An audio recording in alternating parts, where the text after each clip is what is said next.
Hi friends, welcome to my YouTube channel. కొత్తగా channel పెట్టాను. నా కంటెంట్ కానీ మీకు నచ్చితే లైక్ చేయండి, షేర్ చేయండి, సబ్స్క్రైబ్ చేసుకోవడం మాత్రం మర్చిపోకండి.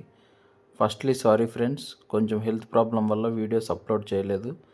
ఇంకా వీడియోలోకి వెళ్తే, నిన్న నైట్ ఈషా మూవీ చూశాను. మూవీ థియేటర్లో రిలీజ్ అయినప్పుడు కూడా చాలా ఓవర్ హైప్ ఇచ్చారు, ఓవర్ కాన్ఫిడెంట్గా మాట్లాడారు. దానికి తగ్గట్టు కంటెంట్ కూడా ఉండాలి కదా. ఓటీటీలో వచ్చాక తెలిసింది అసలు మ్యాటరే లేదు అని. నిజంగా ఒక ప్రాపర్ స్టోరీ లేదు, ప్రాపర్ స్క్రీన్ ప్లే లేదు. హెబ్బా పటేల్ గారి మూవీస్ కూడా ఈ మధ్య ఎక్కువగా రిలీజ్ అవుతున్నాయి, బట్ ఒక్క మూవీ కూడా బాగలేదు. ఇంకా ఈ మూవీ విషయానికి వస్తే, హెబ్బా పటేల్ గారి యాక్టింగ్ అయితే బాగుంది, మిగతా యాక్టర్స్ కూడా పర్ఫార్మెన్స్ బాగా చేశారు.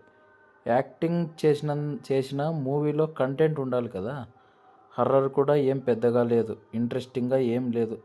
క్లైమాక్స్ అయితే ఇంకా వీక్గా ఉంది. సో ఏ మూవీ ఆప్షన్ లేదు అనుకుంటే, ఏదో హర్రర్ థ్రిల్లర్ మూవీస్ ఇష్టపడే వాళ్ళు మూవీ చూడండి. ఎందుకంటే థ్రిల్లర్ మూవీస్ ఇష్టపడే వాళ్ళు క్యూరియాసిటీ ఎక్కువ, ఎగ్జైట్మెంట్ ఎక్కువ. సో వాళ్ళు ఎలా ఉన్నా చూస్తారు, ఎందుకంటే నేను కూడా ఆ కేటగిరీ మూవీస్ ఇష్టపడతాను కాబట్టి.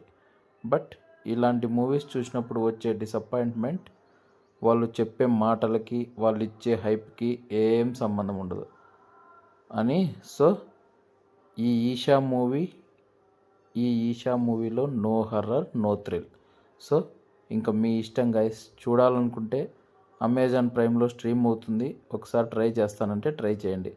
Thanks for watching guys. Next వీడియోలో మళ్ళీ కలుద్దాం. నా వీడియో కానీ నచ్చితే లైక్ చేయండి, షేర్ చేయండి, సబ్స్క్రైబ్ చేసుకోవడం మాత్రం మర్చిపోకండి.